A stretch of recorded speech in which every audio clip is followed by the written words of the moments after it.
نحمده ونستعينه ونستغفره ونعوذ بالله من شرور أنفسنا ومن سيئات أعمالنا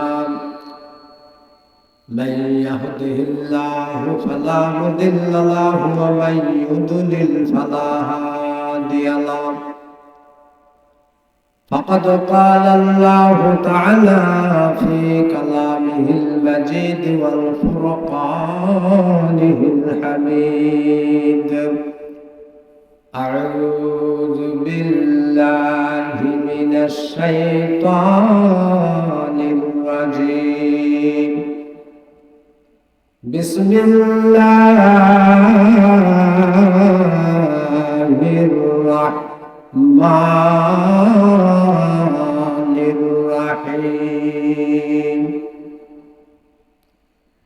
منها خلقناكم وفيها نعيدكم ومنها نخرجكم تارة أخرى صدق الله المولانا العظيم আসলে পথে আধার নেমে তাই বলে কি রইবে থেমে বারে বারে জ্বলবে বাতি না হয় বাতি জ্বলবে না তাই বলে তো ভিড়র মতো বসে থাকলে চলবে না। সকলে দরুদ শরীফ আল্লাহুম্মা সাল্লি আলা সাইয়্যিদিনা মুহাম্মাদ ওয়া নাবিয়িনা ওয়া শাফিঈনা মাওলানা মুহাম্মদ ওয়া আলা আলিহি ওয়া সাহবিহি ওয়া বারিক ওয়াসাল্লাম। সম্মানিত রোয়াইর গ্রামের সকল মুসল্লিয়ানি বৃন্দ, মেহেরবানি করে আপনারা আপনাদের বাড়ির যাবতীয় কাজকর্ম সেরে খুব স্বল্প সময়ের মধ্যে মাহফিলে এসে বসে পড়ে আল্লাহ রাব্বুল আলামিন আজকের এই তাফসীরুল কোরআন মাহফিলকে আমাদের সকলের জন্য যেন কাল কিয়ামতের ময়দানে কঠিন দিনে নাজাতের জারিয়া হিসাবে উপহার দেন। সকলে বলি আল্লাহুম্মা আমিন।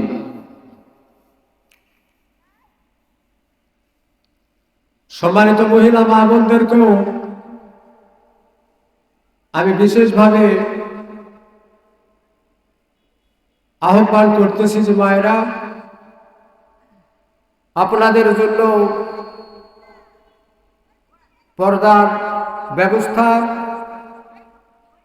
পাশাপাশি স্যাটেলাইটের ব্যবস্থা সবকিছু সম্পন্ন হয়ে গেছে। মা দ্রুত বেগে বাড়ির খাওয়া দাওয়া যাবতীয় কাজকর্ম শেষে এই মাহফিলে এসে পর্দার সহিত বসে পড়ি। যতক্ষণ এই মাহফিলে আমরা সময় দেব, বক্তা শ্রোতা ততক্ষণ পর্যন্ত আল্লাহ রাব্বুল আলামিন আমাদের আমলনামা থেকে গুনাহগুলি ঝরিয়ে পাপগুলিকে মোচন করে নেকিতে ভরপুর করে দিবেন। সকলে বলি আল্লাহুম্মা আমিন।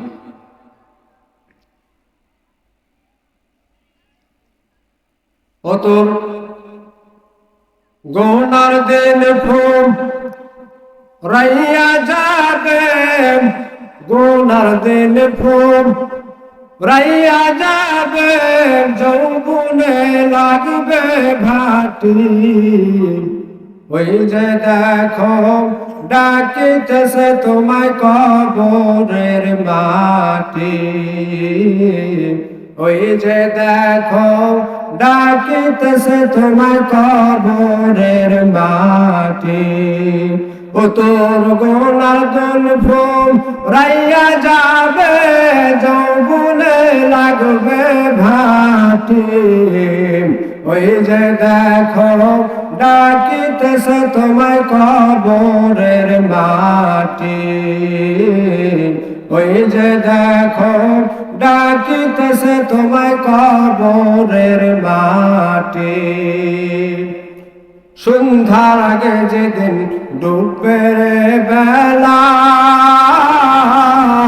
এক পলকে ভেঙে যাবে রঙের খেলা।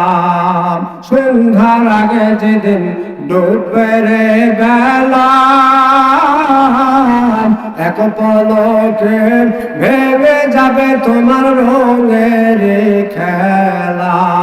ও তুমি কার দিবা জোরে ধুমো, কার মাথায় ভাঙবা লাঠি। তুমি কার দিবা জোরে ধুমো, কার মাথায় ভাঙবা লাঠি।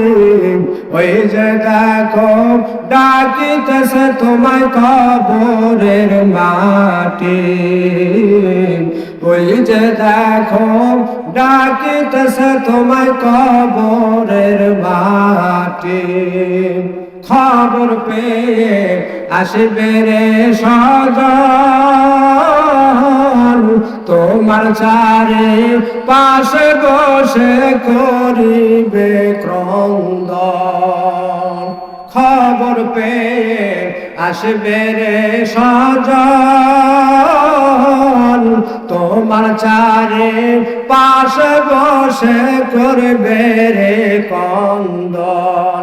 তোমায় সাজাইবে মনের মতন কি সুন্দর পরিপাটি। তোমায় সাজাইবে মনের মতন কি সুন্দর পরিপাটি।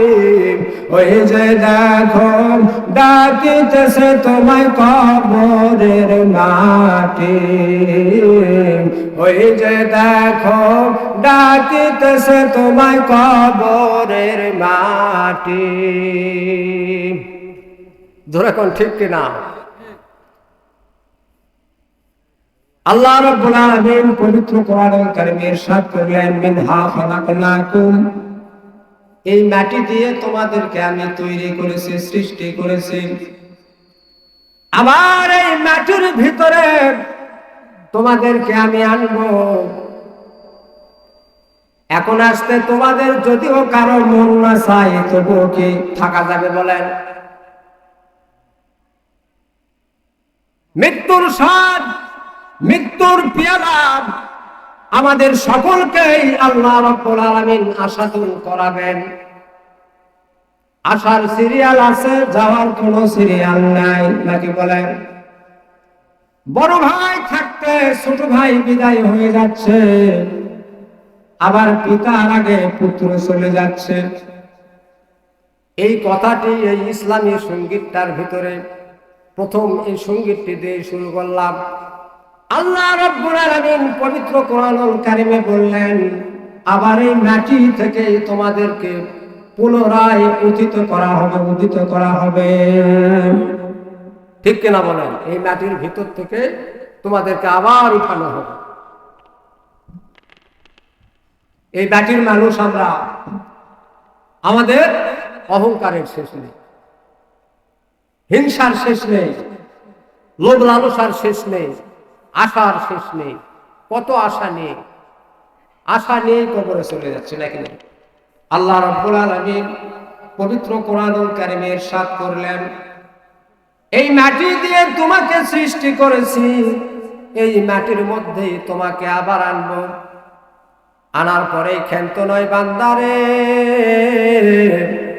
এই মাটি থেকে তোমাদেরকে আবার পুনরায় উদিত করব।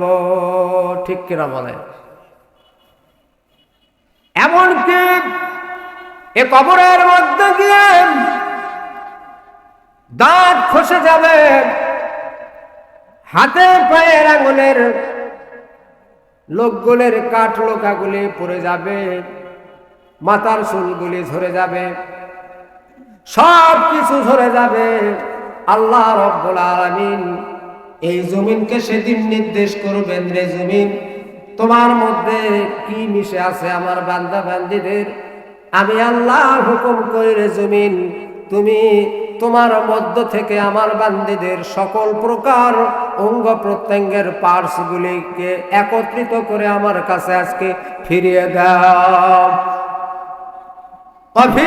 ফিহা নুঈদুকুম ওয়া মিনহা নুখরিজুকুম তারাতান উখরা। কেউ পালাতে পারবে না, মৃত্যুর হাত থেকে আমরা কেউ পালাতে পারবো না, কেউ রেহাই পাবো না। লা ইস্তাখিরুনা সাআতাও ওয়া লা ইস্তাকদিমুন।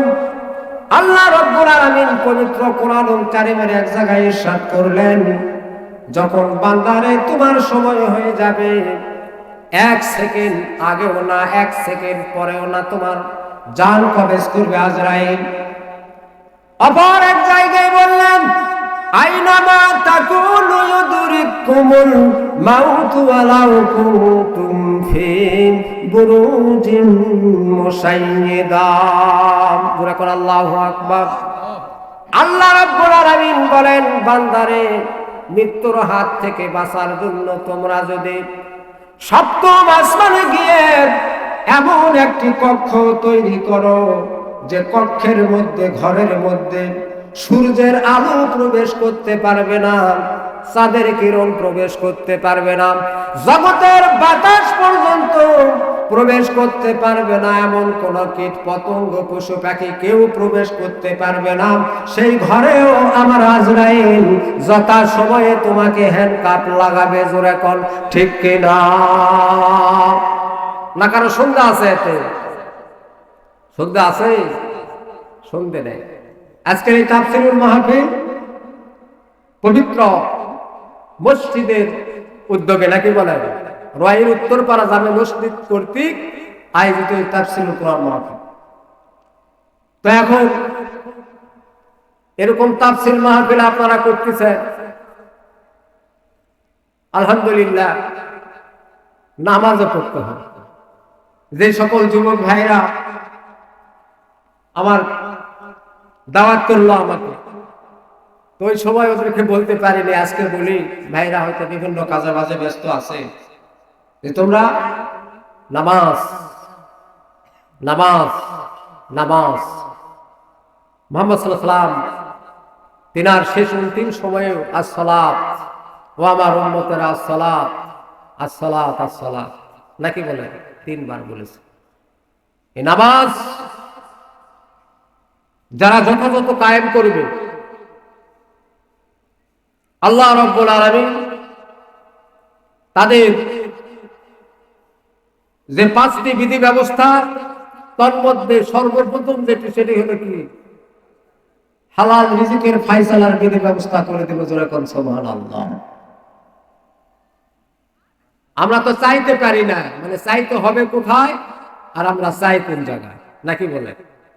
জগতের সব ফকির, জগতের কি সবাই আমরা ফকির, ফকির হয়ে আরেক ফকিরের কাছে হাত পাতি, নাকি বলে? এই যে শীতের সময় আরামের লেপ আর আরামের কম্বলকে যারা শয়তানের সাথে যুদ্ধ করে তাদের শরীর থেকে 2 হাত দিয়ে সরে ফেলে দিয়ে ঠান্ডা পানি দিয়ে, অথবা যে পানির ব্যবস্থা থাকুক না কেন সেই পানি দিয়ে, উষ্ণ গরম পানিরও ব্যবস্থা এখন অনেকের বাড়িতে কিন্তু আছে, নাকি বলে?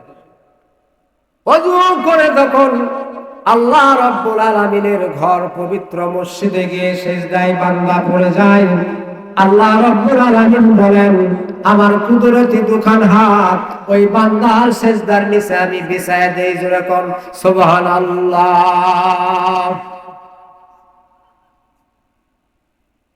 একটু চিন্তা করেন, কোন জ্ঞানী মানুষের জন্য এর চেয়ে বড় পাওয়ার আর আছে? কোন জ্ঞানী মানুষের কাছে কি ঈমান নিয়ে মৃত্যুবরণ করার চাইতে বড় কিছু আর পাওয়ার আছে বলেন? কত মানুষ কত গাড়ি ঘোড়াতে যাত্রা কালে রোডের মধ্যে অ্যাক্সিডেন্টে মারা যায়, নাকি বলেন? অ্যাক্সিডেন্টে মারা যায়। এই জন্য আমাদেরকে সদা সর্বদাই কিন্তু একটা চেষ্টা করতে হবে, সদা সর্বদাই পাক সাফ থাকতে হবে, নাকি বলেন? নাপাকি থেকে দূরে থাকতে হবে, সর্বা অবস্থায় পাক পবিত্রতার সহিত থাকার প্রচেষ্টা চালাতে হবে।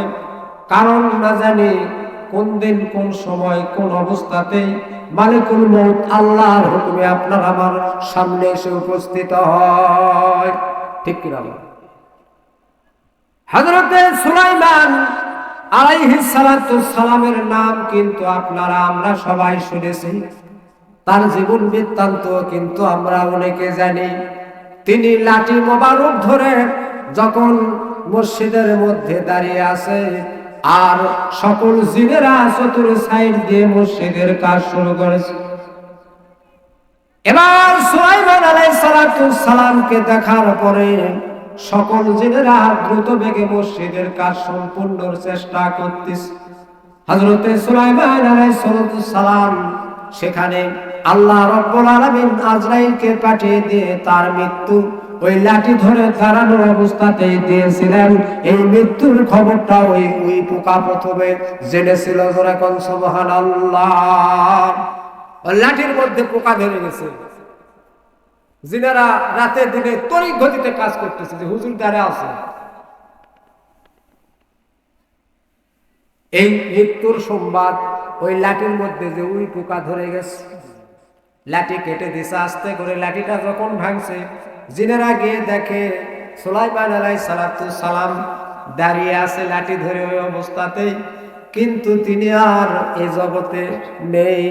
তিনার আত্মাটা, তিনার রূহটা আল্লাহ রাব্বুল আলামিন আজরাইলের মাধ্যমে নিয়ে গেছে। যখন সুবহানাল্লাহ,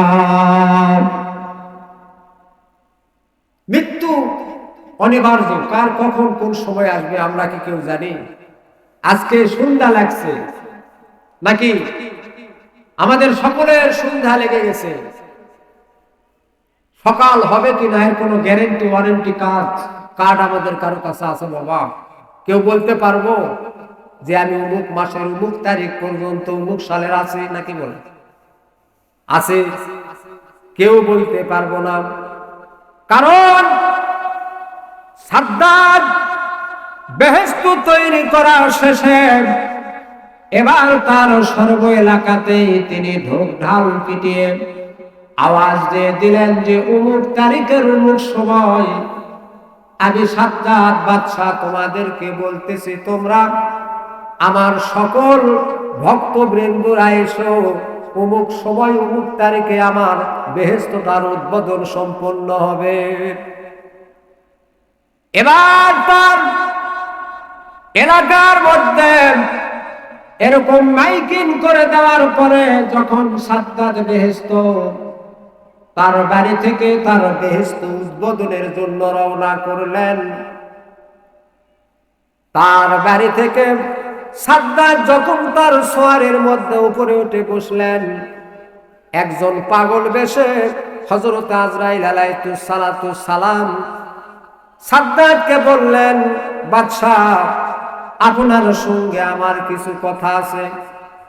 সাদ্দাত বাদশাহ বলল, না, তুমি কি জানো না তোমার কানে কি এরকম আওয়াজ যায় নাই যে আজকে অমুক সময়ের মধ্যে আমার বেহেশতটার উদ্বোধন কাজ সম্পন্ন হবে, আমার যত এলাকার লোক আছে সমস্ত মানুষগুলি সেইখানে উপস্থিত হবে। তুমি এই সময়ে আমাকে আর ডাকিও না, তোমাকে সময় দিতে পারবো না, আমার সময় নাই। তুমি এবার ওই বেহেশতের উদ্বোধনের পরে আমার সাথে দেখা করো, তোমার সাথে কথা হবে। এবার বাদশা সাদ্দাত তার সোয়ারির পিঠে আরোহণ করে লোক লস্কর যা কিছু আছে তার সঙ্গে তার দলে সবাইকে সাথে করে নিয়ে সাদ্দাত বেহেশত উদ্বোধনের জন্য যখন তার বেহেশতের প্রথম গেটে গিয়ে এবার গেটের মধ্যে দেখে যে পাগল তার বাড়ি থেকে বের হওয়ার সময় দেখা করতে চেয়েছিল, এই পাগলটি তার বেহেশতের গেটের সিঁড়ির উপরে বসে আছে। জোরে কোন সুবহানাল্লাহ। এবার সাদ্দাত তার লোক লস্কর দেখে বলা শুরু করলো, কেমন করে বেহেশতের গেটের মধ্যে আমি প্রবেশ না করতে এই পাগলটি কেন গেটের মধ্যে বসে আছে, তোমরা কেন তাকে বসতে দিয়েছো? তার লোকেরা বলতেছে, হুজুর এই পাগলের কোনো ক্রমেই আমরা ভরে পারতেছি না, আমাদের কথা মানতেছে না, শুনতেছে না। আপনার সাথে তার কিছু মাত্র বলে অল্প কষা কথা আছে, এই কথাটা বলার পরে সে এই স্থান ত্যাগ করে যাবে। এবার সাদ্দাত পাগলটিকে বলতেছে, রে পাগল, তুমি তাড়াতাড়ি করে আমার বেহেশতের গেট থেকে দূরে সরে যাও, আমি প্রথমেই বেহেশতে ঢুকবো আর উদ্বোধন করব। তোমার যা কিছু বলার আছে তুমি বলিও, এই বেহেশতটা উদ্বোধনের কাজটা স্বয়ং সম্পন্ন হওয়ার পরে তুমি বলিও। বাদশাকে বলতেছে পাগল, না না বাদশা, এটা উদ্বোধন করতে তোমাকে আগে দেওয়া হবে না, তোমার কানটা একটু মেহেরবানি করে আমার মুখের কাছে এনে লাগায় দাও। আমি শুধু একটি কথা বলবো রে বাদশা, বলার পরে এখান থেকে চলে যাব, তুমি তোমার জান্নাতটা মন আনন্দে সানন্দে উদ্বোধন করিও। এবার বাদশা সাদ্দাত তার কানটা পাগলের মুখের দিকে যখন একটু আগায় দিছে, সোয়ারির উপর থেকে কিন্তু সাদ্দাত বাদশা এখনো জমিনে পাও নামায় নাই। পাগল কানে কানে বলতেছে, রে বাদশাহ, আমি মালিকুল মউত হযরত আজরাইল আলাইহিস সালাতু সালাম এসেছি রে বাদশাহ, তোমার জানটা কবজ করার জন্য আল্লাহর হুকুমে। তোমার যে দুটি পা আল্লাহ পাক দিয়েছে, এই দুটি পার একটি পাও যেন তোমার এই সওয়ারের পিঠ থেকে জান্নাতের প্রথম সিঁড়িতে পড়ার আগে আমি আজরাইল আমার কাজটা ফাইনাল করতে হবে, আদেশ করেছেন কে? আল্লাহ রাব্বুল আলামিন। এই বলে বাদশা যখন সোয়ারির পিঠ থেকে, ওই ঘোড়া অথবা উষ্টের পিঠ থেকে যখন প্রথমেই ডান অথবা যে পাটি হোক না কেন জান্নাতের সিঁড়ির মধ্যে, বেহেশতের সিঁড়ির মধ্যে যখন পাটা রাখতে চাইছে, ওই পা ওই সিঁড়ির উপরে পড়ার আগে আজরাইল আলাইহিস সালাতু সালাম আল্লাহর হুকুমে বাদশার জানটা কবজ করে ফেলেছে। জোরে কোন সুবহানাল্লাহ। মরণের কথা রে মন, মরণের কথা রে মন, স্মরণ করোনা, আজরাইল আসিলে কোনো বাধা মানবে না, আজরাইল আসিলে কোনো কৈফিয়ত চলবে না। আজরাইলের সাথে বাদশা সাদ্দাতের আরো অনেক কথা হয়েছিল। আজরাইল আলাইহিস সালাতু সালামকে বাদশা সাদ্দাত বলেছিল, আজরাইল রে, আমার এই বেহেশতটা মাত্র কিছু সময় তুমি দিয়ে দাও, শুধু একটা পাক দিয়ে এই মাথা থেকে ও মাথা পর্যন্ত একটা চক্র দিয়ে এতটুকু আনা সময় দাও। আল্লাহ রাব্বুল আলামিন বলেছেন, লা ইস্তাখিরুনা সাআতাও ওয়া লা ইস্তাকদিমুন। এক সেকেন্ড আগ পাস হবে না, নাকি বলেন? এক সেকেন্ড কি আগ পাস হবে? অনেক সময় দেখবেন আমাদের বাড়িতে, আশপাশের বাড়িতে কেউ মারা গেলে কিছুক্ষণ পরে অনেক কুটুম্ব সদর অনেক জন আসে, তারা বাইরের গেট থেকে কান্না শুরু করে বাড়ির ভিতরে ঢোকে না। কিন্তু অনেক মহিলা মা বোনেরা বলে, আসিস রে, আর 2 মিনিট আগে আলে আমার দেখা পেলে হইল, বা কেমন গেল, বা কেমন গেল, কেমন গেল, এরকম হয় না? লা ইস্তাখিরুনা সাআতাও ওয়া লা ইস্তাকদিমুন। এক সেকেন্ড কুম্বারা করা হবে না, যথা সময়ে হ্যান্ডকাপ লাগাবে কে? আজরাইল আলাইহিস সালাতু সালাম, নাকি বলে? যথা সময়ে মৃত্যুর পিয়ালা পান করাবেন আমাদেরকে, যথা সময়ে এক সেকেন্ড আগ পাস হবে না। কিয়ামতের ময়দানে আল্লাহ রাব্বুল আলামিন যখন আমাদের হিসাব নিকাশ কষার জন্য বসে যাবেন, তখন সকল উম্মতিরা আমরা পেরেশানির মধ্যে থেকে যাব। না জানি আমার নামটি কোন সময় ধরে ডাকা হয়, আমার ডান হাতে আমলনামা আসে নাকি বাম হাতে আসে, আমার আমলগুলির ওজন না জানি কোন সময় দেয়া হয়। এক সময় এক বান্দাকে আল্লাহ রাব্বুল আলামিন নেকি বুদ্ধি ওজন করার পরে বলবেন, রে বান্দা, বান্দারে, তোমার যত কিঞ্চিত মাত্র নেকি বা সওয়াব শর্ট পড়ে গেছে, কম পড়ে গেছে, মাত্র কিছু সওয়াব হলেই তুমি জান্নাতে যেতে পারতে রে বান্দা। বান্দা হাউমাউ করে কেঁদে ওঠে, আল্লাহ রব্বুল আলামিনকে বলবে, আল্লাহ রব্বুল আলামিন আমাকে মেহেরবানি করে আর কিছু সময় দেয়া দিন। আল্লাহ দুনিয়াতে আমার আদরের ভাই, পিতা মাতা, ছেলে মেয়ে, সন্তান আদি আত্মীয় স্বজন, বন্ধু বান্ধব যারা ছিল, আল্লাহ যদি আপনি একটু সময় দেন, আমি তাদের কাছ থেকে গিয়ে একটু কিছু নেকি আদায় করতে পারি কিনা দেখি। কি সে সময় সেদিন কাজে লাগবে? কাজে আসবে? কোন চেষ্টা সেদিন কাজ করবে বলেন? কোন তাবিজ কবজ, দুনিয়ার এরকম সম্পদ, দুনিয়ার পুদ্দারি গাদ্দারি যা কিছু আমাদের সঙ্গে ছিল, এগুলি সব কিছু দুনিয়ার মধ্যেই থাকবে নাকি বলেন? শুধু ভালো মন্দ নেকি আর বদি কিন্তু আমাদের সঙ্গে চলে যাবে। আর মাত্র সাদা কাপড় আর যেটুকু সুরমা চোখে লাগানো হবে, কিছু আতর কর্পূর ইত্যাদি, এছাড়া আর কিছু সঙ্গে যাবে না বাবা। যাহা কিছু দুনিয়াতে ছিল আপনার আমার সব কিছুই কিন্তু দুনিয়ার মধ্যে থেকে যাবে নাকি বলেন? অনেক মায়েরা আছে হাজার হাজার লক্ষ লক্ষ টাকার স্বর্ণ পর্যন্ত তাদের হাতের মধ্যে, গলার মধ্যে, কানের মধ্যে, নাকের মধ্যে, টিকলির মধ্যে, কোমরার বিচার মধ্যে থাকে। এই স্বর্ণগুলিও কিন্তু আপনাদের সাথে যাবে না মা। আপনার আমার সাথে যেগুলি, যে আমলগুলি যাবে, এই আমলগুলি বা যে মাল সামানাগুলি যাবে, এই মাল সামানাগুলির খোঁজ খবর কিন্তু আমাদেরকে যথারীতিভাবে করতে হবে। জোরে বলেন ঠিক কিনা?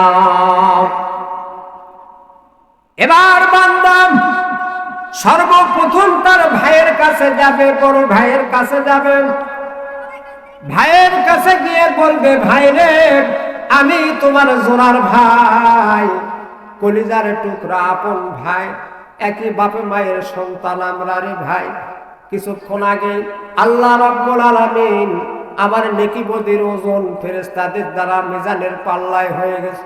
আল্লাহ রাব্বুল আলামিন কিছু নেকি আমার শর্ট পড়ে যাবে, যেই নেকি তা একটু কিছু নেকি তোমার কাছে চাওয়ার জন্য আমি, ভাইরে তুমি কিছু নেকি যদি আমাকে দান করে দাও, আল্লাহ রাব্বুল আলামিন আমার ডান হাতে আমলনামা দিয়ে আমাকে জান্নাতে দিবে। জোরে কোন সুবহানাল্লাহ। ভাই বলবে কি, আমি নিজেই তো পেরেশানির মধ্যে আছি।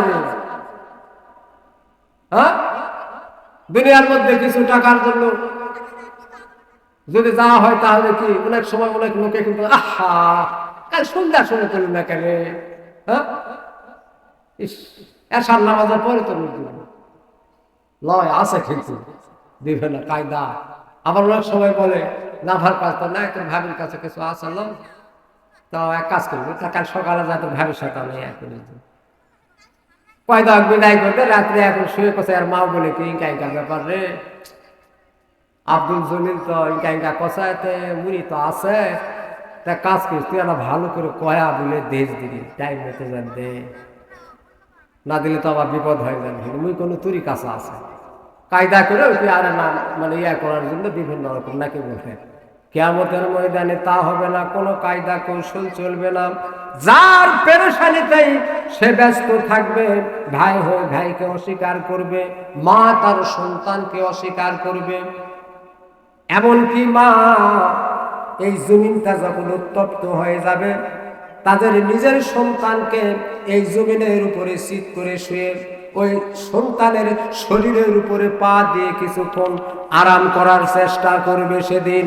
জোরে কোন সুবহানাল্লাহ। কি সিনারি সেদিন ঘটবে, অথচ এগুলার প্রতি আমাদের বিশ্বাস নেই। এরপরে মায়ের কাছে যাবে, মাও বলবে না দুনিয়াতে আমার কোনো বিয়ে শাদী হয় নাই। পিতার কাছে গিয়ে বলবে, পিতাও অস্বীকার করবে। এইভাবে বন্ধু বান্ধব গুলা তো আরো আগে নাকি বলে, পকেটে টাকা আছে যতক্ষণ তোমার বন্ধুর আদর কিন্তু ততক্ষণ। টাকা যখন তোমার পকেট থেকে শেষ, তোমার বন্ধুর ভালোবাসাও তোমার প্রতি তখন থেকেই কি। আর সেই সময়ও যার ভালোবাসা আপনার আমার উপরে অটল, সেই আল্লাহ রাব্বুল আলামিনের ইবাদত বন্দেগীতে আমরা মনোনিবেশ সঠিকভাবে করি না নাকি বলেন? অনেকে নামাজ পড়ি, নামাজ পড়তে গিয়ে রুকু সিজদা সঠিকভাবে করি না, চুরি করে ফেলি। হাদিস শরীফে এসেছে সবচাইতে বড় চোর সে যে ব্যক্তির নামাজ চোর। সবচাইতে বড় চোরকে বলেন? যে নামাজ চোর। একজন সাহাবী রাসূল করিম সাল্লাল্লাহু আলাইহি সাল্লামকে বললেন, হুজুর আমি তো চুরি করি, সারাটা জীবন চুরি করে খাই, আমাকে এমন একটা আমলের কথা বলে দেন যে আমল করলে আল্লাহ রাব্বুল আলামিন এগুলার থেকে আমাকে পরিত্রাণ দিবেন। আল্লাহর হাবিব সাহাবীকে বললেন, তুমি নামাজ যথাসময়ে নামাজ আদায় করে হুজুর এখন সুবহানাল্লাহ। আল্লাহ রাব্বুল আলামিন পবিত্র কোরআনুল কারীমে ইরশাদ করেছেন, ইন্নাস সালাতা তানহা আনিল ফাহশাই ওয়াল মুনকার। যত প্রকার যাবতীয় অশ্লীল গুনার কাজ, খারাপ কাজ থেকে একমাত্র ফিরায় রাখার মেডিসিন, একমাত্র মেডিসিনই হচ্ছে নামাজ। ধরে কোন সুবহানাল্লাহ। 5 ওয়াক্ত নামাজ যখন পরিপূর্ণভাবে আমলে যাবে, তখন দেখবেন আপনার মাথায় টুপি উঠে যাবে, নাকি বলে গায়ে পাঞ্জাবি উঠে যাবে। দাড়ি যদি নামাজ ধরার সময় না থাকে, ধীরে ধীরে দাড়ি রাখা চলবে। একজন বেদাড়িওয়ালা লোক যা কিছু করতে পারে, দাড়িওয়ালা লোক কিন্তু তা করতে পারে না। একজন টুপি ছাড়া মানুষ যেই কর্ম কাজগুলি করে বেড়ায় করতে পারে, একজন টুপিওয়ালা মানুষ সেই কর্ম কাজগুলি কিন্তু করতে পারে না। ইন্নাস সালাতা তানহা আনিল ফাহশাই ওয়াল মুনকার ওয়াল বাগই ইয়াইযুকুম লাআল্লাকুম তাযাক্কারুন। অশ্লীল বেহায়াপনা 2 নম্বরে, সর্বপ্রকার সুট্টাম বিভিন্ন রকমের পাপের কর্ম থেকে ফিরায় রাখার মূলত মেডিসিনই হচ্ছে নামাজ। এই জন্যই নামাজ আমাদেরকে যথারীতিভাবে নিয়মিত আদায় করতে হবে। আল্লাহ রাব্বুল আলামিন আমাদের সকলকে নামাজ আদায়ের তৌফিক দান করুন, সকলে বলে আমিন। আজকে দেখা রোয়াই উত্তরপাড়া জামে মসজিদ কর্তৃক আয়োজিত তাফসীরুল কোরআন মাহফিল, নাকি অনেক মানুষ কিন্তু এরকমও থাকে পারে, দেখবেন যে মাহফিল করার কথা টথা আলোচনা শুরু হলে ওনাকে বলছে তাফসীর মাহফিল করবে, এত সস্তা হচ্ছে, তারা কোথায় থাকবে। তারপর দেখবেন বক্তার সাথে যোগাযোগ শুরু হয়ে গেল। বক্তার সাথে যখন আলোচনা শুরু হয়ে গেল, তখনও কিছু লোক বললো যে বক্তার সাথে শুধু আলোচনায় চলবে, কিন্তু ফাইনালে আর সভা হবে না, করা পারবে না, নাকি বলে। অনেক মানুষ আছে, গরিব মানুষের বাচ্চাগুলি যখন লেখাপড়ার জন্য, গরিব মানুষগুলি যখন প্রচেষ্টা চালায়, অনেক মানুষ আছে এরকম সমালোচনা করে। মেট্রিক পাস করার আগে বলে মেট্রিক পর্যন্ত পড়তেই পারবে না, নাকি বলে। দেখেন দিনে দিনে মেট্রিক পর্যন্ত চলে আলো, মেট্রিক পরীক্ষা দিল, তখন বলে যে পরীক্ষা দেওয়ার সার পাস করা পারবে না। যখন পাস করে তখন বলে মেট্রিক পর্যন্ত শেষ, আয় পর্যন্ত আর যা পারবে না। তারপরে আয় পাস করলে ডিগ্রি পর্যন্ত চোখে দেখবে না, ডিগ্রিও পাস করলো, তারপরে বলবে যে চাকরি করা পারবে না। যখন চাকরিও করা শুরু করলে ভাবে কিয়ামত পর্যন্তই ওর সমালোচনার যে করার, সে সমালোচনা করতেই থাকে, একবারও ভাবে না সে নিজে কি করতেছে, নাকি বলেন। আমাদের এই কপালের 2টি চোখ, এই চর্ম চোখ দিয়ে কিন্তু আমরা শুধু খালি অপরকে দেখতে পারি।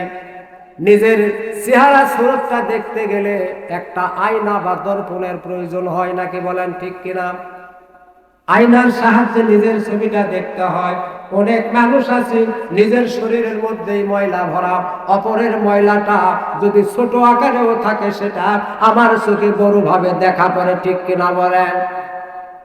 বিশেষ করে মহিলা মা বোনেরা, তারা কিন্তু এই কাজটা খুব করে। দেখবে 2, 4, 5, 7 জন যেখানে বসে আছে, তো যে কয়জন তারা আছে তারা তারগে আলোচনা করে না, যারা ওখানে নাই তাদের আলোচনা করে। এটাকে কি বলে? গীবত, নাকি বলে। এই গীবতকারী ব্যক্তি আল্লাহর জান্নাতে যাবে না, অহংকারী যাবে না। সরিষার দানা পর্যন্ত, সরিষার দানা সম পরিমাণ অহংকার যার ভিতরে, সে জান্নাতে যাবে না। আবার সরিষার দানা পরিমাণ ঈমান যার ভিতরে আছে, ওই ব্যক্তিও জাহান্নামে যাবে না। তাহলে ঈমান যাদের আমাদের আছে, আমাদের অহংকার করা চলবে না, কারণ মিনহা খালাকনাকুম ওয়া ফিহা নুঈদুকুম ওয়া মিনহা নুখরিজুকুম তারাতান উখরা। মাটির মানুষ, মাটিতেই হবে বাস। কেউ কি বিছানাপত্র নিয়ে যেতে পারবেন কবরে? নিয়ে যেতে পারবেন? কোনো বিধানে আছে? নেই। কিয়ামত পর্যন্ত আর আসবে না।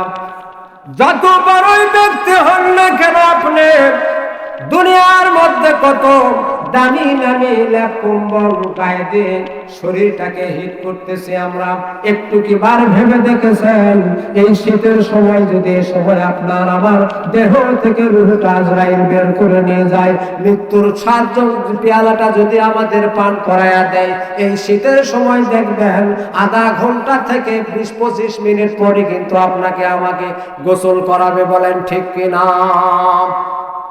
গোসল করানোর পরে গোটা রাত্রিটা বুঝে আপনার আমার উপরে কি দামি ধরনের কোন ল্যাপ কম্বল দিয়ে বুঝে রাখবে? বাবা, না, রাখবে না।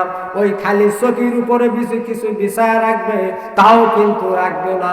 ওই ভিজা চকিটার উপরে আপনার আমার শরীরটাকে একটু শুকনা কাপড় দিয়ে মুছায় গোসল দেওয়ার পরে ওখানেই কিন্তু আর একটা কাপড়, শুধু পাতলা কাপড় দিয়ে ঢেকে একটা মশারি ফেলে দিয়ে কিন্তু আপনাকে আমাকে রেখে দিবে বাজান।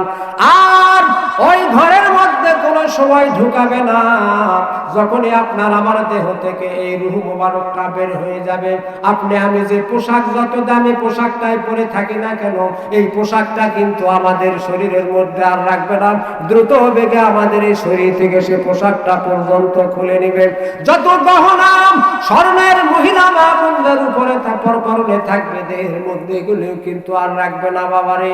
কারণ কি এমন হয়ে গেল তোমার ভেতরে যে প্রাণ নামের পাখিটি ছিল, এই পাখিটি আল্লাহ রাব্বুল আলামিন আজরাইলের মারফতে তোমার ভেতর থেকে টান দেওয়ার কারণে জগতের সবাই তোমাকে এবার যে ঘর থেকে বের করলো, এই ঘর করার জন্য আপনার আমার ইচ্ছা বাসনা, এই ঘর করার জন্য, এই বাড়ি করার জন্য কত প্রকার 2 নাম্বারই আমরা করে যাচ্ছি। হালালের সন্ধান করি না, হারামের উপর দিয়ে চলাফেরা করে হারাম পথে উপার্জন করতে করতে করতে করতে আমরা পাহাড় অর্থ সম্পদের যে পাহাড়টুকু আমরা করে গেলাম, একটু ভালো আমাদের ভেতরে চিন্তা ফিকির আসতেছে না। এই দুনিয়াতে আমি যতই ভালোবাসি না কেন, দুনিয়া কিন্তু আমাদেরকে ভালোবাসে না। একজন মুমিন মানুষ যখন এই দুনিয়া ছেড়ে চলে যাবে, কবি বলেছেন, এমন জীবন তুমি করো হে গঠন, মরিলে হাসিবে তুমি কাঁদিবে ভুবন। এমন জীবন তুমি করো না গঠন, মরিলে কাঁদিবে তুমি হাসিবে ভুবন। নাকি বলে? বহু মানুষ আছে বারে মারা গেলে অনেক লোক যাক আপদ গেল, এরকম কি হয় না? ওই ইন্না লিল্লাহ পড়ার আগে বুঝে এরকম ফতোয়াও দিয়ে দেবে, যাক বাড়াই, এরকম হয় না? আবার এরকম শোনা যায়, নাকি বলে? ইন্না লিল্লাহি ওয়া ইন্না ইলাইহি রাজিউন। ভালো মানুষ আসলে রে, আল্লাহ পাক যেন তাকে জান্নাতুল ফেরদাউসের সুউচ্চ মুকাম দান করেন, সকলে বলে আমিন। তাহলে আপনার আমার চিন্তা করতে হবে যে আমরা কোন পজিশনে চলতেছি, যে পজিশনে, যে পথে চলতেছি। আপনি আমি মৃত্যুবরণ করলে মানুষের মুখে, লোকালয়ের মুখে কোন আওয়াজটা আসবে? এখন কর্ম করে যদি একটা আশা করি আর একটা, তাহলে কি হবে বলেন? কর্ম করে কি মন্দ, আশা করি কি জান্নাতুল ফেরদাউসের উৎকৃষ্ট হবে? হবে না। কর্ম করতে হবে। আল্লাহ রাব্বুল আলামিন সূরাতুল ইয়াসিনের মধ্যে ঘোষণা করলেন, তোমাদেরকে সন্তান আর সম্পদ দিয়ে জগতের মধ্যে আমি আল্লাহ পরীক্ষা করব। এই সন্তান আর সম্পদের মোহে পড়ে, মায়ায় পড়ে যারা আমি আল্লাহ আমাকে ভুলে যাবে, ওই হারামের দিকে ধাবিত হবে, মিথ্যার দিকে ধাবিত হবে। শিরক, বেদাত, সুদ, ঘুষ, নামাজ, রোজা, হজ, যাকাত এগুলি বাদ দিয়ে ব্যতিরেকে পবিত্র কোরআনুল কারীমের কাছ থেকে অনেক দূরে সরে যাবে। তা কি করে তোমরা এত দূরে যাওয়ার পরে জান্নাতের আশা করবে? সন্তান সম্পদ দিয়ে তোমাদেরকে আমি আল্লাহ পরীক্ষা করব। আজকে এই রোয়াইয়ের মসজিদের যে মাহফিল, এই মাহফিলটা যে সকল যুবক ভাইরা আমার কষ্ট করে আয়োজন করেছে, অনেকে আমরা সহযোগিতা করেছি, অনেকে এখন হতে পারি নাই, করব নিয়ত করেছি, তাদেরকে বেশি বেশি সহযোগিতা করবেন, বেশি বেশি সহযোগিতা করবেন। তারা যেন দিনের জন্য জান্নাতের মেহমান বানাবেন। জোরে কোন সুবহানাল্লাহ। কারণ কি? কারণ এই যুবকেরা এরা যদি ইচ্ছা করত, একটু চিন্তা করে, এই যে ভাইয়ের কাছ থেকে মাইক নিছে, এই ভাইকে বললেই হতো যে যে মঞ্চটা সাজা আছে এটার চতুর্দিকে আর 3 হাত করে আনা বাড়াবেন, নাকি বলে 3 হাত করে আনা বাড়াবেন। এই যে একটা মাসও চলে আছে, ইংরাজি মাস নাকি বলে, সামনে তারিখ চলে আসছে, এই তারিখে বিভিন্ন জায়গায় এরকম অনুষ্ঠান হবে কিনা বলেন? হাদিস কোরআন বিরোধী, ইসলাম বিরোধী এরকম বহু অনুষ্ঠান হবে, নাকি বলেন? নর্তকী নিয়ে এসে গান বাজনার অনুষ্ঠান। এই যুবকেরা যারা অন্তত আজকে এই মসজিদের উদ্যোগে তাফসীরুল কোরআন মাহফিলের আয়োজন যারা করলো, এরা কিন্তু আর ওই অনুষ্ঠানের দিকে সহজে ধাবিত হতে পারবে না। যদি ধাবিত হয়, জনগণ সাধারণ যে মানুষগুলি আছে, তাদের বন্ধু বান্ধব গুলা জেলা আছে, কারে কারে পাটুনপাড়া বাজারত তোরা এই ছোট ছোট পোস্টার গুলা নিয়ে মসজিদের মাহফিলে তোরা বেড়ালু না বলে আজকে তোরা কিরে, ওরা কি যার সাহস পাবে? পাবে না। ধীরে ধীরে তারা কি মসজিদমুখী হবে, দিনমুখী, ইসলামমুখী হবে। হাদিস শরীফে এসেছে একটা যুবকের ইবাদত হযরতে জিবরাইল আলাইহিস সালাম বলেন, হযরতে জিবরাইল আলাইহিস সালাম মনে হয় বলেছেন যে একজন বৃষ্টির পানির ফোঁটাগুলি গণনা করা আমার দ্বারা সহজ, কিন্তু যুবকদের ইবাদতের সওয়াবের গণনা করা এত সহজ আমার কাছে মনে হয় না। জোরে কোন সুবহানাল্লাহ। তাহলে যুবকের ইবাদতের কি দাম, যুবক যুবতীদের ইবাদতের কি দাম? জোরে কোন সুবহানাল্লাহ। হবে তো, কারণ আপনার আমার বয়স যখন বৃদ্ধ হয়ে যাবে, গোসল ঠিক হবে তো ওযু ঠিক হবে না, আবার ওযু ঠিক হবে তো গোসল ঠিক হবে না, রুকু ঠিক হবে তো সিজদা ঠিক হবে না, সিজদা ঠিক হবে তো রুকু ঠিক হবে না। দোয়া কুনুত মুখস্থ করতে করতে করতে করতে যাদের বয়স বর্তমানে 40 পার হয়ে গেছে, এই দোয়া কুনুতটা মুখস্থ করতে যদি ওদের 3 মাস সময় লেগে যায়, যুবক বয়সে মাত্র 3 মিনিটেই দোয়া কুনুত মুখস্থ করা সহজ হয়ে যাবে। জোরে কোন সুবহানাল্লাহ। এই জন্য যুবকদের দাম এত মূল্য, যুবকদের দাম এত বেশি আল্লাহ আল্লাহ রাসূলের কাছে। শুধু কি তাই, এই পৃথিবীতে যত রাজনৈতিক দল থাকে, যারা যে রাজনীতি করে না কেন, এই রাজনীতির মধ্যেও কিন্তু যুবকদের দাম বেশি দেয়, নাকি বলে? 4টা বৃদ্ধ বুড়া মানুষ নিয়ে গেলে যে মান আর যে মাল না পাওয়া যাবে, যদি 2টা যুবক লে যায় তাহলে কিন্তু তার চেয়ে বেশি সমাদর তোমাক করবে। কারণ কি? এরা বেশি গাঁও ঘোরা পারবে, নাকি বলে? এরা বয়স্ক মানুষের যদি তুমি নিয়ে যাই, তো আন্দারে মোড় পর্যন্ত গেলে 3 বার বসা লাগবে, তা তোমার সাথে কি মাঠ করবে? বহু দূর থেকে সালাম দেওয়া লাগে। আর যুবক যারা, তাদের দ্বারা অনেকগুলি কাজ হাসিল হবে। আল্লাহ আল্লাহ রাসূল বলেছেন যুবক কালের ইবাদত। একবার যুবকের সুবহানাল্লাহ আর একটা বৃদ্ধের 80 বারে সুবহানাল্লাহর চাইতে উত্তম। জোরে কোন সুবহানাল্লাহ। আল্লাহ পাকের যে 99টি নাম আছে, এই 99টি নাম, 99টার মধ্যে একটা বাদ দেন, দিলে তো 98। এই 98টি নাম আল্লাহ রাব্বুল আলামিনের এক পাল্লায় রাখলে যে ওজন ওয়াইট হবে, আল্লাহ শব্দটা এক পাল্লায় রাখলে তার চাইতে দ্বিগুণ বেশি ওজন হবে। জোরে কোন সুবহানাল্লাহ। বুঝতে পারতেছেন? শীতের সময়ের অজু আল্লাহ পাকের কাছে এত পছন্দের। হাদিস শরীফে এসেছে এই শীতের সময় আরামের লেপ তোশককে যারা হারাম করে ফজরের নামাজ, এই শীতের সময় ঠান্ডা পানি দিয়ে ওযু বানিয়ে যে সকল বান্দা আমি আল্লাহ আমাকে সেজদার জন্য যাবে, আমি আমার কুদরতি দোকান হাত ওই বান্দার সেজদার নিচে বিছায়া দিব। জোরে কোন সুবহানাল্লাহ। এখন চিন্তা করেন যে বান্দার সেজদার নিচে আল্লাহ হাত বিছায়া দিবে, এই বান্দাকে কি আর ওই হাত দিয়ে ওই জাহান্নামে ফেলা কি হবে? হবে না। কিন্তু আপনাকে আমাকে মসজিদে সেজদার জন্য যাওয়ার জন্য যে বিরোধিতা করবে, নাকি বলেন? প্রথম অবস্থায় যখন যাওয়া শুরু করবেন বাড়ির, ওই এর মা ওই কিন্তু করবে কি ব্যাপার করো যাচ্ছে তোমার মুসল্লি আবার যা এই গেলে কি প্রথম সালাম দিবেন কি নমস্কারই করতেই পারে, নাকি বলেন? তুমি আবার করতে আনি নিকা দরবেশ রে, দেখো তিনি সালাম দিয়েছে মা, আহা কিচ্ছু বলবেন না আপনি। দ্বিতীয় দিন আবার দিবেন, তৃতীয় দিন আবার দিবেন।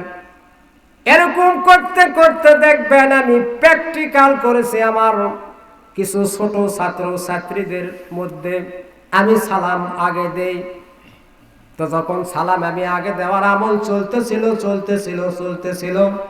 কয়েকজন মেয়ে, কয়েকজন শিক্ষার্থী আমার, তারা একদিন বলা কওয়া শুরু করে দিল, কে হুজুর কেন আগে সালাম দেয়? আমরা তো হুজুর আগে সালাম দেওয়া পারতেছি না।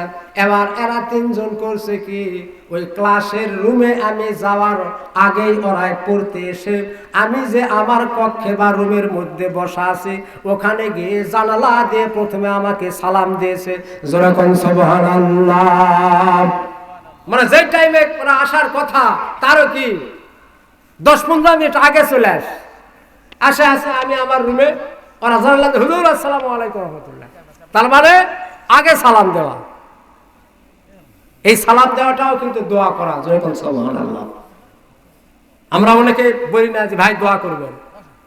এখন চিন্তা করতে হবে যে দোয়া চাচ্ছি, দোয়া করতেছি, কিন্তু সালামের আমল কতটুকু আমার মধ্যে আছে এই ফিকিরটা করতে হবে, চিন্তা করতে হবে, বুঝতে হবে। আসসালামু আলাইকুম ওয়া রাহমাতুল্লাহ, তোমার উপরে কি আল্লাহর শান্তি বর্ষিত হোক। এটা কি দোয়া না? দোয়া না? সালাম দেওয়ার দোয়া। ওয়া আলাইকুমুস সালাম ওয়া রাহমাতুল্লাহি ওয়া বারাকাতুহু আবারও হলো দোয়া, নাকি বলে? কুলাবে না যদি আল্লাহ দেয়। জোরে কোন ঠিক কিনা? একটু ফিকে চিন্তা করে দেখেন, স্টিক আলু যেটা, স্টিক যে আলুটায়, আলুটায় এক বস্তাতে কত শতাংশ পর্যন্ত আপনি মাটি ঢাকলেন। এবার আমার তো মনে হয় 45-40-50 হাজার টাকার মতো 1 বিঘা করে আলুর মধ্যে খরচ পড়ে গেল। যদি এই খরচগুলি আপনি আমি যোগ বিয়োগ গুণ দিয়ে ভাগ ক্যালকুলেটর মেশিন কম্পিউটারে ফালায় দেই, তাহলে এক একটা করে আলুর টুকরার পর্যন্ত, এক একটা গাছের পর্যন্ত হিসাব চলে আসবে কিনা বলেন? একজন আমাকে বলতেছে হুজুর এবারে মনে হয় আলুর গাছ প্রতি কমপক্ষে 10 টাকা করে পড়ে গেল। হুজুর মগজে মস্তিষ্কে আসে না যে আহারে আল্লাহ রব্বুল আলামিন দুনিয়াতে আমাদেরকে কি জন্য পাঠায় দিল, কি সওদা করার জন্য পাঠায় দিল। আমার সময় বুঝি কত চলে আসলো, কত হয়ে গেল, কোন প্রহর আমার, কোন সময় আমার এই আয়ু বেলার সময়টা আমার কোনটা বর্তমানে মনে হয় কোন অবস্থাতে আছে, না জানি কোন সময় চলে যায়। আল্লাহ রব্বুল আলামিন যে আশা উদ্দেশ্য নিয়ে আমাকে দুনিয়াতে পাঠালো, আল্লাহ রব্বুল আলামিনের আশা উদ্দেশ্য কতটুকু সওদা বাজার ক্রয় করা আপনার আমার মধ্যে হল, নাকি বলেন?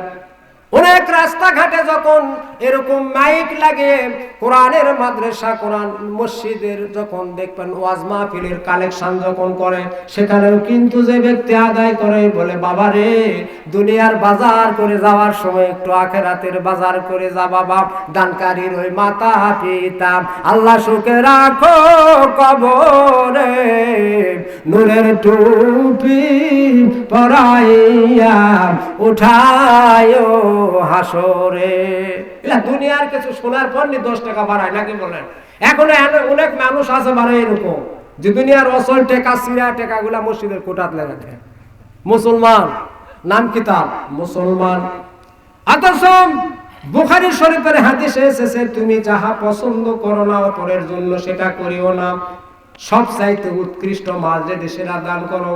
লান তানালুল বিররা হাত্তা তুনফিকু মিম্মা তুহিব্বুন, নাকি বলে যারা সুখে দুঃখে তাদের উৎকৃষ্ট মাল থেকে দান করবেন। এই মসজিদের জন্য আপনাদের কাছেও কিন্তু সহযোগিতা চাইবে, নাকি সে সময় দান করবেন। এক বেকু খুব কৃপ, তো ওই কাক কাক হাঁসের বাচ্চা ধরেছে, ছোট তুলেছে, তো ওই লক্ষ্মী ঢেল যা পাশে হাতে রাখটানি ধাবরা শুরু করেছে, বুঝছে, ধাবরাতে ধাবরাতে ধাবরাতে চলে গেছে একটা হোপের বড় নদী। তো এখন নদী পার হয় তো ওদিকে মিট না, নদীও ভরা পানি, পরেও আছে লুঙ্গি। আর কি উপায় আছে? হাঁসের বাচ্চাটার দাম কতই হতে পারে, নাকি বলে না, হিসাব নিকাশ করে না হয় 50 টাকায় হয়। তো নদী যখন পার হলো, এই কাক ওই হাঁসের বাচ্চা ছোটতে আছে, তখন নদীর কিনারে যা এখন বলছে যা অনেকদিন তো দান খয়রাত করা হয়নি, আল্লাহ আল্লাহ নয় কি ভেলকি বাজি আল্লাহ দেখা আছে। ছোটবেলায় আপনারা দেখছেন কিনা আমি জানি না, ওই যে 5 পয়সা 10 পয়সা সিলভারের যে পয়সাটা আমরা সকলেই তো দেখছি, এই বাচ্চাগুলা ছাড়া, নাকি বলে। তো ওই যে ওই চোখ বেজির ওই পালকিটা চোখ বেজির খেলা, নাকি বলে। ওই যে সামনের দিকে নজর করো তুলতুলা ঘোড়া দেখা যায়, সামনের দিকে নজর করো তাজমহল দেখা যায়। ইনকা 4-5টা পেজ দিয়ে ওটা দেখা শেষ করবে। কই তোমার সারেনা পোষাও আসিল হলো, দেখাশোনা শেষ হলো, এবার তাড়াতাড়ি বাড়ি চলো। এরকম শোনেননি আপনারা? সারেনা পোষাও আসিল হলো, দেখাশোনা পূজা পড়া ব্যাগ শেষ হলো, এবার তাড়াতাড়ি তুমি বাবা কি বাড়ি চলে যাও। এই যে দুনিয়ায় আইলাম, খাইলাম, গাইলাম, গেলাম, ভবের কিছুই বুঝলাম না। ডান্ডা যেদিন বাড়ি পড়ে যাবে, কবরের মধ্যে যখন ওই সাপটা গলার মধ্যে এনে পেঁচায় ফেলবে আর সবল দিবে মাত্র, এবার সাপটিকে বলা হবে রে ভাই সাপ, তুমি কেন এইভাবে আমাকে সবল দিতেছ রে ভাই? তুমি কে বলো তো সত্যি করে? তোমার বিষের যন্ত্রণাটা কালারটা পর্যন্ত পাল্টে যেত। এবার এই সাপ বলবে জনাব আমাকে কেন তুমি চিনতেছ না রে? আল্লাহর রাস্তায় খরচ ব্যয় না করে, আল্লাহ রব্বুল আলামিনের ফরজ হুকুম যাকাতকে তুমি পরিপূর্ণভাবে আদায় না করে যাকাত দেওয়াকে তোমরা জরিমানা মনে করেছিলে। মসজিদগুলা এমন অবস্থা তোমাদের ছিল, অথচ হাদিস শরীফে আল্লাহর নবী ঘোষণা করেছেন যে তোমার ঘরের চাইতে তোমার মসজিদটা যেন উন্নত হয়। জোরে কোন সুবহানাল্লাহ। আমি তোমার সেই সিন্ধুকে ভরা সম্পদ আল্লাহ রাব্বুল আলামিন আমাকে আজকে সর্পে পরিণত করেছে, তোমাকে কিয়ামত পর্যন্ত আমি এখানেই দংশন করতে থাকবো। জোরে কোন নাউজুবিল্লাহি মিন জালিক। খবর পেয়ে যখন আসবে রে সজন, তোমার চারে পাশে বসে করিবে কন্দন, তোমায় সাজাইবে মনের মতন কি সুন্দর পরিপাটি। ওই যে দেখো ডাকিতেছে তোমায় কবরের মাটি, ওই যে দেখো ডাকিতেছে তোমায় কবরের মাটি। ও তোর গোনার দিন ফুরাইয়া যাবে, যৌবনে পড়বে ভাটি। ও তোর গোনার দিন ফুরাইয়া যাবে, যৌবনে পড়বে ভাটি। ওই যে দেখো ডাকিতেছে তোমায় কবরের মাটি, ওই যে দেখো ডাকিতেছে তোমায় কবরের মাটি। মনে আসেনি? আছে মনে? কবরের মাটি যে ডাকতেছে আমাদেরকে, এটা কি আমাদের সবসময় মনে থাকে? বলে এটা মনে রাখাটা কি এত সোজা নাকি? বলে কে রে কই আব্বা ইনকা ইনকা ব্যাপার, কই তোমাকে শালা করবো কে আজি,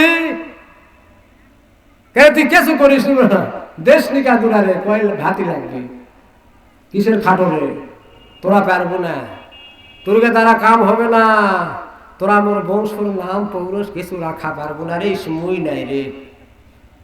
ওর দুই পাও ভালো আজকে বাড়ি গেল না হয়নি, যে কোনো একটা ছিঁচড়ে গেল হয়নি, আর এটা জিঙ্কা ডেও দিয়ে দেওয়া আছে কাই গেল হয়নি, এরকম হয় কিনা বলেন।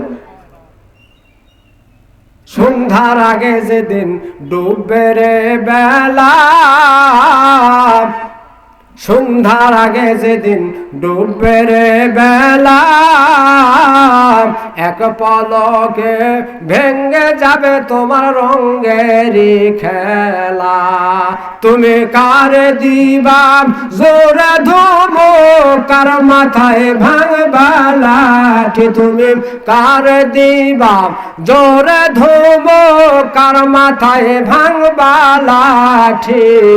ওই যে দেখো ডাকিতেছে তোমায় কবরের মাটি, ওই যে দেখো ডাকিতেছে তোমায় কবরের মাটি। খুব খেয়ালের সহিত একটু স্মরণ করেন তো, যখন দেখেন এই খারাপের চার কোনা চারটা খুঁটি কুদালের ঘাড়িতে বাড়ি দেয়, যারা ভালো করে দর্শন করেছি তারা একটু চিন্তা করে বলেন ওই সময় এই দুনিয়াদারি কারো কথা কি মনে থাকে বলেন? থাকে না। আর এমনিতে মাত্র দিকে আল ঠেলে মানে দুনিয়ার অর্ধেক বিছুন উই ফালাবে ওঠে নাকি বলে। এক সময় যা দেখবেন যে যা আছে লড়তে নাই, পরে যা দেখবেন উষার হয়ে গেছে, বেশি করে জায়গা লেগেছে, মানে লাগবে তো খাবো। আবার দেখবেন অনেক সময় যে মজলিস খায় না, মজলিস যা যত খাইটা পারবে তার অধিক লিয়ে থুবে, তার মানে চিন্তা করে যে পরে যদি না আসে, ওই ভাত তরকারি যদি না আর পাওয়া যায় নাকি বলে, লাস্টে যায় তাই তো ওয়ান টাইমের প্লেট লেগে একটা ঠিক করে তুল। আশপাশকার কুকুরগুলা ওরাও তো সকাল থেকে খাতে খাতে অপরাধ, কে করে কার খোঁজ নষ্ট করে ফেলে নাকি বলে। ও তোর গহনার দিন ফোম রাইয়া যাবে, যৌবনে পড়বে ভাটি, ওই যে দেখো ডাকিতেছে তোমায় কবরের মাটি। বাবাজি, মৃত্যু কথা বেশি বেশি স্মরণ করতে হবে, তাহলে কি পাপ থেকে বাঁচা যায়। মৃত্যুর হাত থেকে কেউ রেহাই পাবো না আমরা। আল্লাহ রাব্বুল আলামিন বললেন লা ইস্তাখিরুনা সাআতাও ওয়া লা ইস্তাকদিমুন, এক সেকেন্ড কম বাড়া হবে না। সাদ্দাত চলে গেল, নমরুদ গেল মশার ল্যাংরা মশার কামড়ে নাকি বলেন, ল্যাংরা মশার কামড়ে। যেই লোকটাকে মাথায় আঘাত করার জন্য নমরুদ রেখেছিল, এই মশাটা যখন ওই ওর মুনি মগজে কামড় দেয়, আর যে লোকটাকে মাথায় বাড়ি মারার জন্য রাখা হয়েছিল ওরতে একটা শরীর আছে, বাড়ি মারতে মারতে ওই হাফসে চলে যাচ্ছে। নমরুদ বলছে তাড়াতাড়ি বাড়ি মার, মারতে মারতে ওর ভিতরে একটা ক্ষোভ তৈরি হয়ে গেল নাকি বলে। এমন ক্ষোভ তৈরি হলো বারবার বাড়ি মারার চাইতে বুঝি একবারই দেয়াই ভালো হবে নাকি বলে। এক বাড়ির ব্যবস্থা নিল। এটা কি কে করলো বলেন? কার ইশারায় হলো? আল্লাহ রাব্বুল আলামিন করলো। নমরুদ, এত বড় বাদশা, তোমার মাল সামানের তো কোনো অভাব নেই, কিন্তু দুনিয়ার মানুষেরা তোমরা একটু ভেবে দেখো, ভাবার বুঝি তোমাদের কেন সময় হচ্ছে না গো। একটা ল্যাংরা মশা দিয়ে নমরুদের মতো অত দাহাদারি বাদশাকে আমি ধ্বংস করেছি নাকি বলে। আর দুনিয়ার মধ্যে আমরা বর্তমান যেখানকার যে মানুষগুলি আমরা হই না কেন, 3 টাকা মাত্র হলে তার গরমে কি ওর ধারত ভিড়ায় মুশকিল, ক টাকা লাগবে রে। আবার অনেক মানুষ আছে জানে কিন্তু প্রথমে শুনিছে, তখন বলছে না টাকা নেয়, তো জমি যখন ওর একটা বিক্রি হয়েই গেছে পরে আগে কব না, ইস কয় ভাতি টাকা, কয় লাখ টাকা লাগলো হইনি রে, ইস এটা খবর দিস না রে তোরা, তো আগে কিন্তু খবর দিছে না। আবার যারা না কিনা পারে ওরা তো দেখবো রে বাবা, ভাই এমন সময় আলু রে, আলু টালু লাগে তো হাত টাত খালি হয়ে গেল, তো কি কারতে শুনলো বা কত করে কি কষে না কি অবস্থা রে, চাচা 14,000, 9,000 টাকা শতকের জমি নয় তো 14 করছে, কাম প্যাস নি আংটা আমি পারবো না বাবা। আরে বেচারা এখন খুব দরকার, ওই ছাড়া লেয়ার লোক নাই, ও জানে যে ওই ছাড়া উন্নতি নাই, কিন্তু না করবে, ও তো করবে না। সন্ধ্যার সময় আবার বউ চললে যায়, হে কিন চলে, ও চাচা লে চাচা খুব বিপদ চাচা, আরো গাও ছাড়বে। এরকম সুবিধাবাদী মুসলমান আমাদের এই এলাকায় আছে তো মনে হয়, নাকি মনে হয়? অবশ্যই আছে। এত সুবিধা খুঁজেন না, কারণ থাকবে না। ও তোর গোনার দিন রাইয়া যাবে, যৌবনে পড়বে ভাটি, ওই যে দেখো ডাকিতেছে তোমায় কবরের মাটি। এটা মানুষের কর্জ হাসানা দিবেন, বিপদ থেকে রক্ষা করবেন। যে সময় আপনাকে আপনার যার কাছ থেকে আপনি অর্থ পাবেন, টাকা পয়সা পাবেন, সে বলতেছে চাচা গো আগামীকাল সকাল 10টায় তোমাকে টাকা দেওয়ার কথা ছিল চাচা, কিন্তু কোনো কারণবশত অমুক সমস্যার কারণে আমি পারলাম না। চাচা গো এই 10 দিন সময় অতিবাহিত হয়ে গেল, দয়া করে আর 2টা দিন বা 5টা দিন আমাকে সময় দেওয়া লাগবে চাচা, দিয়ে দাও। এই চাচা যদি তাকে, মানুষের জন্য তোমরা দোয়া করো, মানুষের কল্যাণ কামনা করো, আমি আল্লাহ তোমার কল্যাণ নিজে কামনা করবো। সুবহানাল্লাহ। আজকে দেখেন আমরা কোরআন বুঝি না, আমরা নামাজ বুঝি না, আমরা হজ বুঝি না, আমরা যাকাত বুঝি না, আমরা ওসর বুঝি না, নাকি বলেন? অনেকে যাকাত দেওয়াকে আমরা কি মনে করি? জরিমানা মনে করি। ওসর দিতেই চাই না, তাই বলে যাকাত, ওসর, সাদাকাতুল ফিতর, এরকম কিছু মালামাল, কুরবানির চামড়া, এই মালামাল গুলা যেন আমরা আবার ওই মসজিদে দেন না। আপনার মসজিদে এগুলি কি দেওয়া চলবে না। মসজিদকে সুন্দর করবেন, মসজিদকে আবাদ করতে হবে। আমাদের হাদিস শরীফ হচ্ছে মসজিদকে আবাদ করতে হবে। এখন মসজিদে আবাদ কি মানে কি ওই 1 কেজি শসার বীজ লেখা ছেটে দিয়ে আসবো সকালবেলা, নাকি হবে? হবে না। অনেকে আছে নামাজ পড়তে যায় না, কিন্তু কি করি জানেন? কিন্তু কি করি, মাঝে সাজানা কাটারি চাউল 5-7 কেজি চাউলের না পোলা আন দিলে যায়, যায়া লগদানা মিলাদ মৌলুদ পরে খায়, তা ব্যাটা ছিটে দিয়ে চলে আস। আবার এক ফসল উঠলো, আবার একটা ক্ষীরের পায়েস পাক করে নিল, লে যায় লগদানা মিলাদ মৌলুদ পরে ব্যাটা ছিটে খায় দিয়ে চলে আস।